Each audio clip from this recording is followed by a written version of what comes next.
ప్రభుత్వాలు చేసే మంచిని ప్రశంసిస్తూ వాళ్ళు దారి తప్పుతున్నప్పుడు లేదా ప్రజలకు సంబంధించి ఏమైనా ఇబ్బంది తలెత్తినప్పుడు అది రైట్ చేస్తే వాళ్ళు అప్పుడు పరిష్కరించే అవకాశం ఉంటుందన్నటువంటి ఫార్ములానే మనం ఫాలో అవుతున్నాం.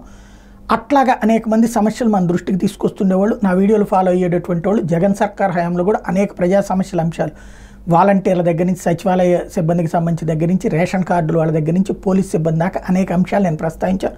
కొన్ని సరిదిద్దుకున్నారు, కొన్ని అలాగే కొనసాగి నడిచింది.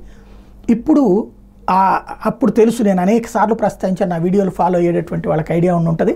పోలీసుల్ని అన్యాయం చేస్తున్నారు, పోలీసుల్ని ఏడిపించుకు తింటున్నారు, పోలీస్ శాఖలో బకాయిలు పెట్టడం ఏంటి అన్నటువంటిది. అందులో సరెండర్ లీవులు, టీఏలు, జీపీఎఫ్లు, ఏరియర్లు, డిఏ ఏరియర్లు వీటన్నిటి గురించి ఇబ్బంది పడతా ఉన్నారు.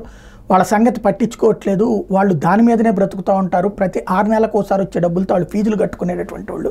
అట్లాంటి వాళ్ళని ఏడిపించడం కరెక్ట్ కాదు అన్నది అనేకసార్లు ప్రస్తావించుకున్నాం. ప్రభుత్వం మాట వినలా, అధికారం గద్దె దిగిపోయింది.